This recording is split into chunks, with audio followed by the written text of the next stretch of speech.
Good morning everyone. Welcome to PW only IAS. दोस्तों, अगर हम बात करें आज के द हिंदू फ्रंट पेज की, तो दरअसल में अमित शाह हमारे जो होम मिनिस्टर हैं उनके द्वारा कुछ बिल्स लाए गए थे लोकसभा के अंदर। उन बिल के रिगार्डिंग काफी हंगामा हुआ। थोड़ा समझते हैं कि आखिर इन बिल्स में था क्या। दोस्तों, इन तीन बिल्स जो लाए गए ना, उनमें बात करी कि मान लीजिए प्रधानमंत्री हैं या फिर किसी स्टेट के चीफ मिनिस्टर हैं या फिर कोई अन्य मिनिस्टर हैं। ये मिनिस्टर आपके केंद्र सरकार के भी हो सकते हैं, राज्य सरकार या यूनियन टेरिटरी के भी हो सकते हैं। अगर मान लीजिए इनको अरेस्ट किया जाता है, ठीक है, और किसी सीरियस ऑफेंस के लिए अरेस्ट किया जाता है, ऐसा ऑफेंस जिसके लिए सजा 5 साल से ऊपर की हो सकती है, ठीक है, और अरेस्ट किया, और मान लेते हैं कि कम से कम उनको 30 डेज हो चुके हैं जेल में रहते हुए। उसके बाद होगा पता क्या, ऑटोमेटिकली 31st डे के ऊपर यहां पे उनको हटा दिया जाएगा, उनको ऑफिस खत्म कर दिया जाएगा। तो यानी कि फिर चीफ चीफ मिनिस्टर जो भी होंगे या प्रधानमंत्री होंगे या कोई मिनिस्टर होंगे, वो हट जाएंगे अपने पद से।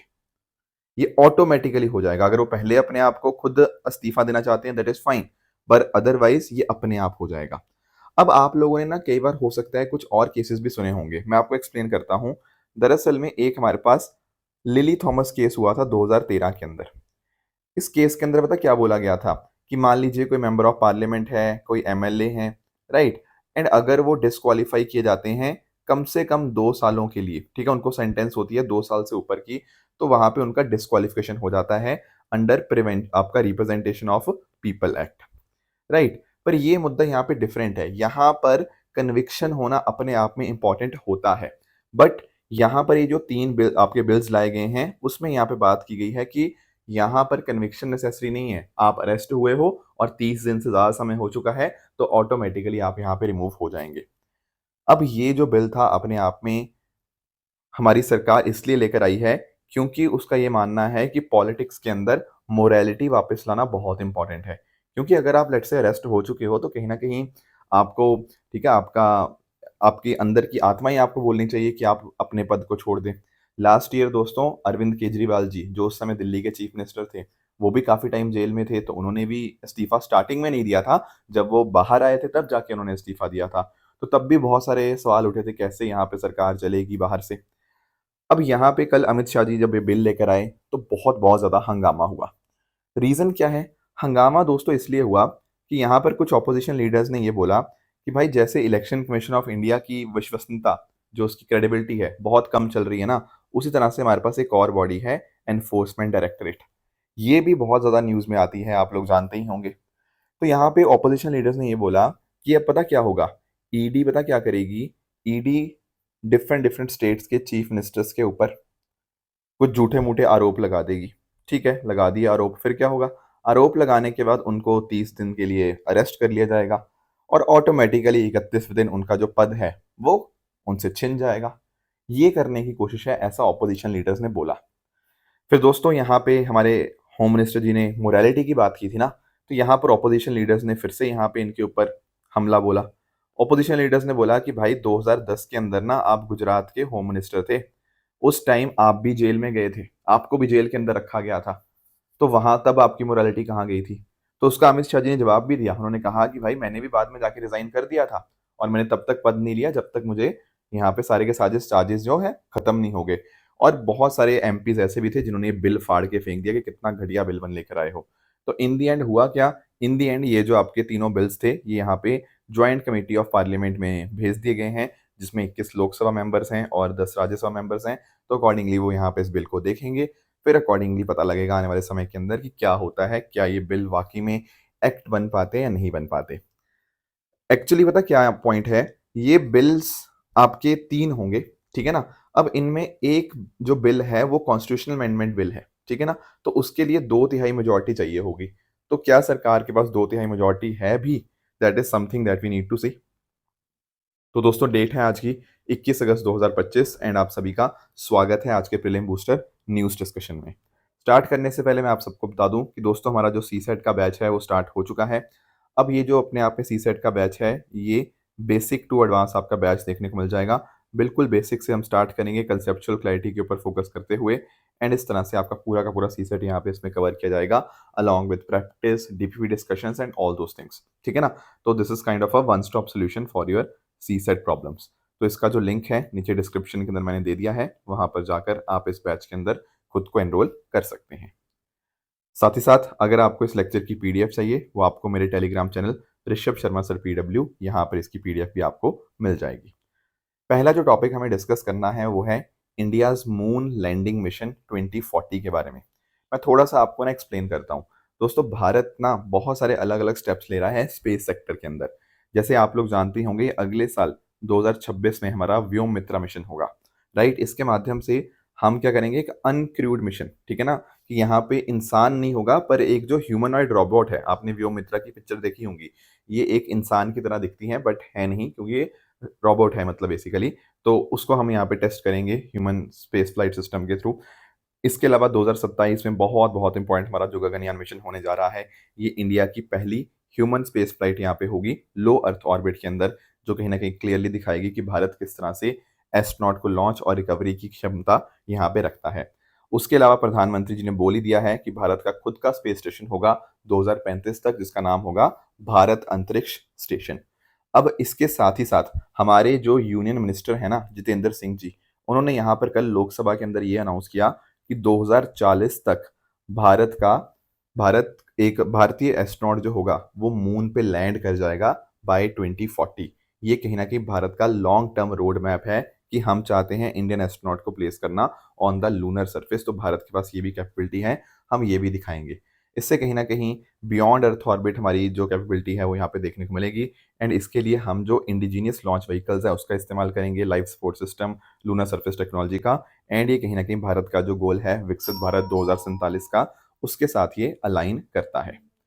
साथ ही साथ दोस्तों बहुत सारे इनिशिएटिव्स हमने लिए हैं in order to promote our space economy, जो कि आपके सामने यहाँ पे मेंशन भी हैं। मैं आपकी थोड़ी हेल्प कर देता हूँ इनको समझने के लिए। एक तो हमारे पास है यहाँ पे in space. What is in space? Indian national space promotion and authorisation centre. दरअसल में इन स्पेस का पता क्या क्या है, ये आपका डिपार्टमेंट ऑफ स्पेस के अंतर्गत एक नोडल एजेंसी आपको देखने को मिल जाएगी, जो रेगुलेट करती है प्राइवेट सेक्टर का participation in Indian space activities. जैसे फॉर एग्जांपल इसरो की फैसिलिटीज होती हैं, उन इसरो की फैसिलिटीज को कैसे प्राइवेट प्लेयर इस्तेमाल करेंगे, राइट? कोई सैटेलाइट बिल्डिंग हो गया, कुछ लॉन्च हो गया, उनको ऑथराइज करना। तो एक्चुअली ना प्राइवेट सेक्टर की इन्वॉल्वमेंट के लिए जो बॉडी यहाँ पे रिस्पॉन्सिबल है, ये जो एजेंसी रिस्पॉन्सिबल है, वो दरअसल में इन स्पेस आपको देखने को मिल जाएगी। इसके अलावा हमारे पास NSIL है, न्यू स्पेस इंडिया लिमिटेड। ये इसरो की कमर्शियल आर्म है और ये भी आपकी डिपार्टमेंट ऑफ स्पेस के अंतर्गत ही है।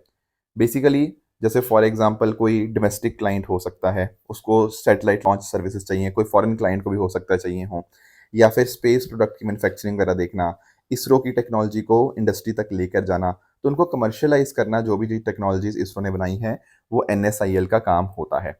आप लोगों ने हो सकता है ना एक अंतरिक्ष के बारे में भी सुना होगा। अंतरिक्ष दरअसल में ना इसरो को ग्लोबल मार्केट तक लेके जाता है उसकी टेक्नोलॉजीज को, तो वो भी एक बहुत इंपॉर्टेंट अपने आप में बन जाती है। पर आजकल जो मेन काम है वो NSIL का आपको देखने को मिलेगा। इसके अलावा भारत की इंडियन स्पेस पॉलिसी 2023 आपको देखने को मिल जाएगी, जो इसरो का क्या काम है, इन स्पेस का, इन सब का काम जो है वो डिफाइन करती है। एंड उसके अलावा हमारा एक युविका यंग साइंटिस्ट प्रोग्राम आपको देखने को मिल जाएगा। कहीं ना कहीं हम अलग अलग हमारे इंस्टीट्यूट के साथ कोलैबोरेट करते हैं, ताकि आने वाले समय के अंदर हमारे जो जो युवा हैं वो इस पर्टिकुलर सेक्टर की तरफ मूव करें, कुछ नई नई चीज़ें वो यहाँ पे करें। तो ये कुछ बातें थी जो आपको यहाँ पे भारत के मून लैंडिंग मिशन के बारे में क्लियर होनी चाहिए। दोस्तों, अगले टॉपिक पे आते हैं, दैट इज योर आदि कर्म योगी अभियान। देखो, इसको ना थोड़ा सा डिसाइफर करने की कोशिश करो इन शब्दों को, ठीक है? कई बार ना अगर हम इन शब्दों को समझ जाते हैं ना, ऑटोमेटिकली चीज़ें पता लग जाती हैं। देखो, आप लोगों ने ना ये टर्म कई बार सुना होगा, एंड जब जब आपने सुना होगा, थोड़ा सा ये ट्राइबल कल्चर के साथ यहाँ पे इसका लिंकेज आपको देखने को मिलता है। कर्म योगी एक ऐसा इंसान होता है जो निष्काम कर्म करता है, मतलब कर्म करो, फल की चिंता मत करो, ठीक है ना? काम करने के ऊपर जिसका ध्यान होता है, लोगों की सेवा करने के ऊपर जिसका ध्यान होता है, उसको हम कर्म योगी बोल देते हैं। तो दरअसल में ना मिनिस्ट्री ऑफ ट्राइबल अफेयर्स ने एक हमारा आदि कर्म योगी अभियान यहाँ पे लॉन्च किया है। अब इसमें क्या होगा, यहाँ पर हम ट्राइबल लीडरशिप को डिसेंट्रलाइज फॉर्म के अंदर बिल्ड करेंगे देश के अंदर।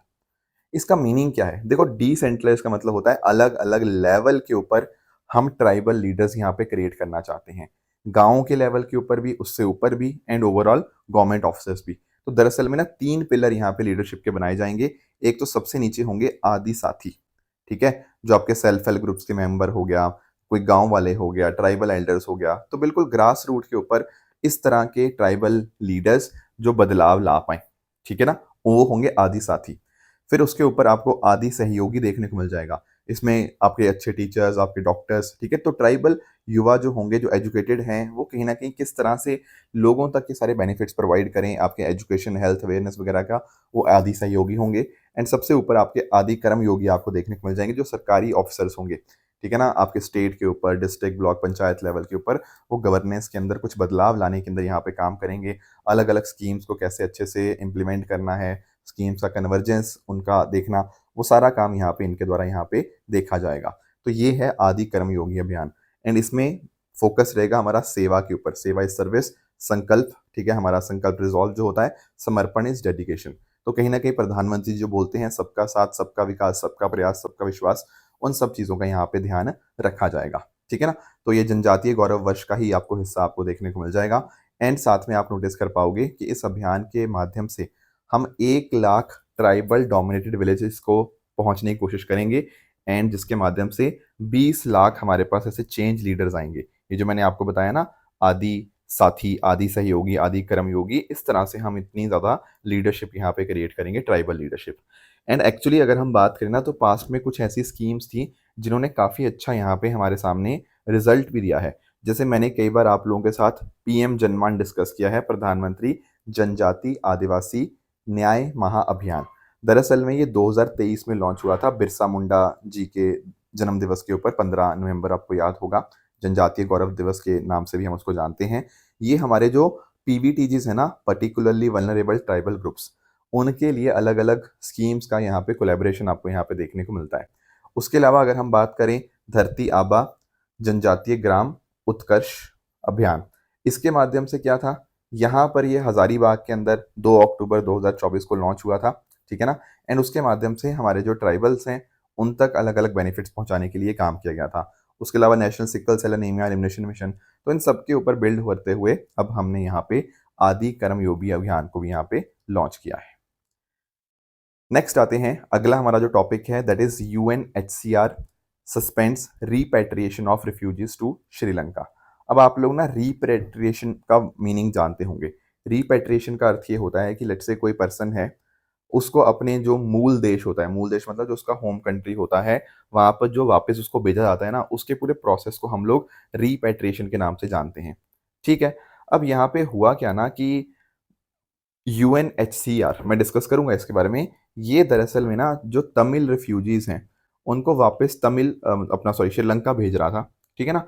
एंड उसको अभी उसने रोक दिया है। रोक इसलिए दिया है क्योंकि ऑर्गेनाइजेशन ने ऐसा देखा कि जो लोग वापस भेजे जा रहे थे, उनके ऊपर खतरा था या उनको अरेस्ट किया जा रहा था श्रीलंका के द्वारा। दैट इज वाई उसने यहाँ पर ये जो वॉलेंट्री रिपेट्रिएशन था, इसको कुछ समय के लिए यहाँ पे रोक दिया है, ठीक है? तो अरेस्ट होने से बचने के लिए ऐसा किया गया है, बट हमें ये यूएनएचसीआर के बारे में अच्छे से क्लैरिटी होनी चाहिए। देखो, जब हम बात करते हैं ना United nation high commissioner for refugees की, दरअसल में इसके हेडक्वार्टर्स जिनेवा स्विट्जरलैंड के अंदर हैं। एंड इसको 1950 के अंदर यूनाइटेड नेशन जनरल असेंबली ने ही बनाया था, वर्ल्ड वॉर 2 के खत्म होने के 5 साल बाद। एंड इसने 1951 में इस तरह से काम करना शुरू किया। पहले 3 साल का मैंडेट था, पर इसको फिर आगे परमानेंट ही कर दिया गया। एंड इसका पर्पस पता क्या है, कि मान लेते हैं कोई ऐसे लोग हैं जिसको प्रताड़ना फेस करी पड़ी है, कन्फ्लिक्ट वगैरह हुए हैं इस तरह से, उस वजह से उनको अपने घर छोड़ के भागना पड़ा है, तो उनके राइट्स वगैरह प्रोटेक्ट करने के लिए हम इसके लिए ये यूएनएचसीआर का काम आपको देखने को मिल जाएगा। तो United nation high commissioner for refugees हैं, वो उसको लीड करते हैं, और ये यूएन जनरल असेंबली के द्वारा ही इलेक्ट होते हैं। तो 2016 ऑनवर्ड जो फिलिपो ग्रांडी हैं इटली से, वो यहाँ पे इसके हाई कमिश्नर आपको देखने को मिल जाएंगे। इसके पास जो पैसा आता है वो पूरी तरह से वॉलेंट्री होता है। कुछ सरकारें, कुछ प्राइवेट डोनर्स, कुछ संस्थाएं यहाँ पे इनको जो पैसा है वो डोनेट करती हैं। अब आप ध्यान में रखना, जैसे मैं आपको बता भी रहा था, कि इनका मुख्य काम क्या है, रिफ्यूजीज के राइट्स को सेफ गार्ड करना। एक बहुत इंपॉर्टेंट प्रिंसिपल है, प्रिंसिपल ऑफ नॉन रिफूलमेंट। ये प्रिंसिपल आपको बहुत अच्छे से पता होना चाहिए। दोस्तों, दरअसल में ना जब भी हम बात करते हैं international refugee and human rights law की, ठीक है ना, उसमें ये प्रिंसिपल आता ही आता है। इसका मीनिंग पता क्या है? मान लेते हैं कोई एक पर्सन है, ठीक है? हो सकता है ये रिफ्यूजी हो, ठीक है? या फिर ये लेट्स से कोई असाइलम चाहता हो। तो अगर मान लेते हैं कि इसको अपने देश आप वापस भेज रहे हो ना, तो आपको ये ध्यान रखना है कि अगर उसकी जान को खतरा है वहाँ पे, उसकी फ्रीडम को खतरा है, हो सकता है उसके साथ टॉर्चर किया जाए बहुत ज़्यादा, तो उस केस में आप उस इंसान को अपनी कंट्री वापस नहीं भेजोगे। क्योंकि ऐसा नहीं ना होना चाहिए कि आपने अपने यहाँ से डिपोर्ट कर दिया एंड वहाँ जाकर उसको मार दिया गया, वहाँ जाकर उसकी जान को खतरा हुआ। तो ये कहता है प्रिंसिपल ऑफ नॉन रिफुलमेंट कि वहाँ पर आप फोर्सफुली रिटर्न नहीं करोगे अगर अनसेफ कंट्री है। इसके अलावा ह्यूमैनिटेरियन एड वगैरह, शेल्टर, फूड वगैरह प्रोवाइड करना जो डिस्प्लेस्ड हैं उनको। इसके अलावा वॉलेंटरी रिपैट्रिएशन, अपने मूल घर अपने वापस जाने को वॉलेंटरी यहाँ पे प्रमोट करना, ये इसका यहाँ पे फोकस रहता है, ठीक है ना। एंड लास्टली अगर हम बात करें 1954 और 1981 में 2 बार इसको नोबेल पीस प्राइज भी यहाँ पे मिल चुका है एंड आज के समय ये 137 कंट्रीज के अंदर यहाँ पे काम कर रहा है। नेक्स्ट आते हैं अगले टॉपिक पे, that is Nepal eliminates rubella. थोड़ा सा मैं इसके बारे में आपको एक्सप्लेन करूंगा। सबसे पहली चीज़ ना, आप ध्यान में रखिएगा, काफ़ी लोग रूबेला और मीजल्स के बीच में कंफ्यूज होते हैं, बट दीज आर डिफरेंट। हाँ, सिमिलर जरूर कह सकते हो पर अलग है। जैसे रूबेला होता है ना, वो रूबेला वायरस की तरह होता है और मीजल्स मीजल्स वायरस है इसके लिए। बाकी इनके सिम्टम्स की बात करें तो रूबेला में ना पिंक रैशेस और माइल्ड फीवर आपको मेजरली देखने को मिलता है, ठीक है। फीवर बहुत ज़्यादा नहीं होता, plus at the same time body के ऊपर रेड तरह के या आपके पिंक तरह के आपके रैशेस आपको देखने को मिल जाएंगे। मीजल्स में फीवर काफ़ी ज़्यादा आपको देखने को मिल जाता है, ठीक है। यहाँ पे थोड़ा सा ये कम सीवियर होता है, मीजल्स थोड़ा ज़्यादा सीवियर आपको देखने को मिल जाएगा। रूबेला एक इंसान से दूसरे इंसान मतलब कम फैलता है, एयरबॉर्न ड्रॉपलेट से फैलता है पर कम कंटेजियस होता है। जबकि अगर हम बात करें मीजल्स, ये ड्रॉपलेट से काफ़ी ज़्यादा तेज़ी से यहाँ पे फैलता है। बाकी इसके अलावा दोनों के लिए आपको एमएमआर वैक्सीन देखने को मिल जाएगी। MMR is what? आपका मीजल्स, मम्प्स, रूबेला। ये जो वैक्सीन है ये तीनों के अगेंस्ट प्रोटेक्शन देती है, मीजल, मम्प्स एंड रूबेला से यहाँ पे। एंड ये काफ़ी इफेक्टिव भी है।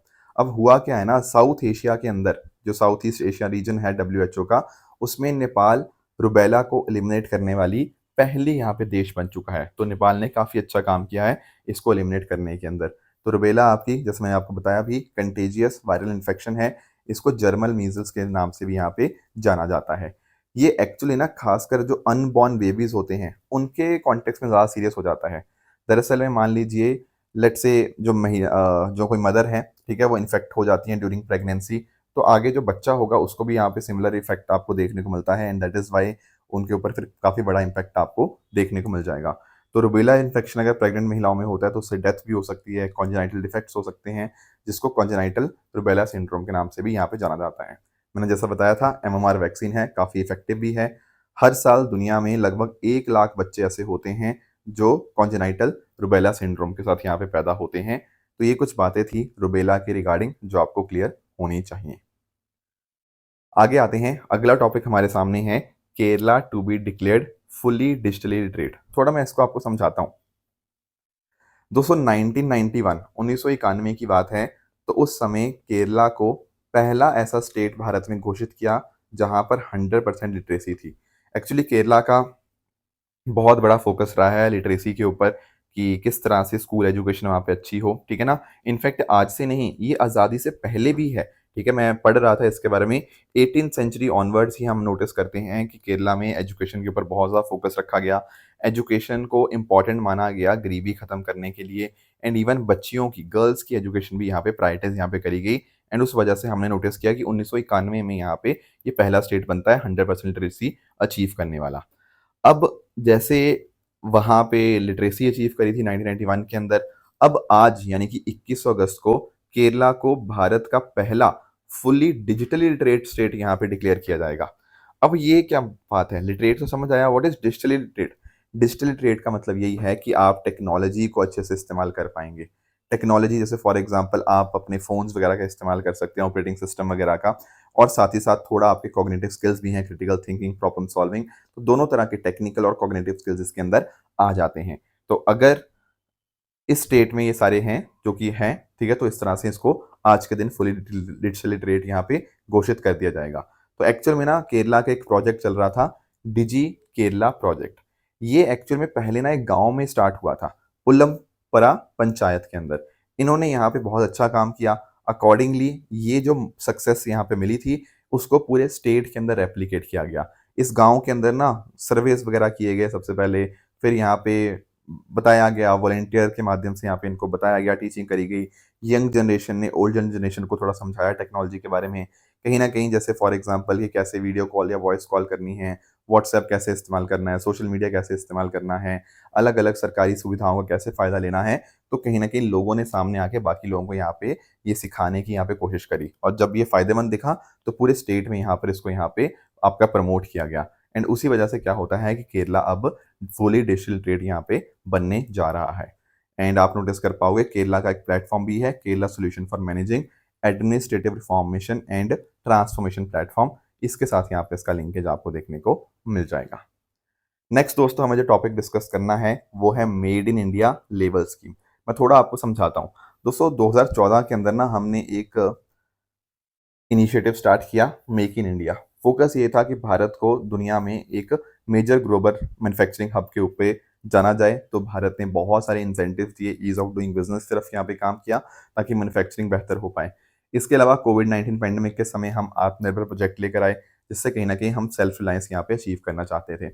अब उसी कॉन्टेक्स्ट में ना हमने ये मेड इन इंडिया लेबल्स यहाँ पे बनाना यहाँ पे स्टार्ट किया। देखो जैसे आप लोग भी पढ़ते हो ना, मतलब किसी आपके प्रोडक्ट के पीछे लिखा होता है made in China, made in USA, so on and so fourth. तो एक्चुअली हम लोगों ने ना made in India label scheme भी हम यहाँ पे लेकर आए। तो एक्चुअल में ये एक वॉलेंट्री सर्टिफिकेशन स्कीम है मैन्युफैक्चरर्स के लिए। जो भी मैन्युफैक्चरिंग होगी भारत के अंदर, ठीक है ना, या तो भारत में मैन्युफैक्चरिंग हुई है या फिर उसको बनाया गया है भारत के रॉ मटेरियल्स के द्वारा, तो उसके लिए यहाँ पे एलिजिबल बन जाता है मेड इन इंडिया के लिए। और हमारी कोशिश यही है कि एक क्लियर आइडेंटिटी मिले कि ये भारत से बना हुआ है। तो कौन-सा प्रोडक्ट भारत में बना है, कौन-सा नहीं बना हुआ, उसके लिए प्रॉपर यहाँ पे रिकॉग्निशन करने के लिए स्कीम को लाया गया। एंड भारत के प्रोडक्ट भी दुनिया में क्रेडिबिलिटी के साथ देखे जाएँ, उसके लिए यहाँ पे ये made in India label scheme यहाँ पे काम करती है। क्योंकि आप इम्पोर्टेंट देखो, कई बार पता क्या होता है, जैसे हम कई बार पढ़ते हैं मेड इन चाइना, हमें लगता है यार बकवास ही होगा, मतलब क्वालिटी अच्छी नहीं होगी। ऐसा हमारे प्रोडक्ट्स के साथ नहीं होना चाहिए। तो that is why made in India को कंज्यूमर्स के दिमाग में एक अच्छा ट्रस्ट लाने के लिए, हमारे इंडियन प्रोडक्ट्स की पोजीशनिंग को बेहतर बनाने के लिए हम ये यहाँ पे स्कीम लेकर आए हैं। एंड इसमें यहाँ पे आप नोटिस कर पाओगे एक लोगो भी है, क्यूआर कोड भी इनके ऊपर होता है। उस क्यूआर कोड में पूरी इन्फॉर्मेशन मिल जाती है, कहाँ पे बनाया गया, क्या वैलिडिटी है, प्रोडक्ट की डिटेल्स वगैरह। तो हर हमने हर एक चीज़ यहाँ पे इंक्लूड करी है। बाकी इसमें बड़ी-बड़ी जो एंटरप्राइज़ हैं उसको भी बेनिफिट मिलता है। एमएसएमईज़ जो छोटी एंटरप्राइज़ होती हैं उनको भी। बाकी एंटरप्रेन्योर्स फार्मिंग के अंदर agriculture, fishing, aquaculture, horticulture, allied activities, सबको यहाँ पे हमने इंक्लूड यहाँ पे करने की कोशिश करी है। ठीक है ना? तो आप नोटिस कर पाओगे यहाँ पर आपका जो डीपीआईआईटी है, department for promotion of industry and internal trade, under ministry of commerce and industry, वो इसकी नोडल एजेंसी है। एंड यहाँ पर quality council of India, India brand equity foundation, ये इसकी कोलैबोरेटिव बॉडीज़ आपको देखने को मिल जाएँगी। तो ये कुछ बातें थी जो आज के सेशन में हमें क्लियर करनी थी।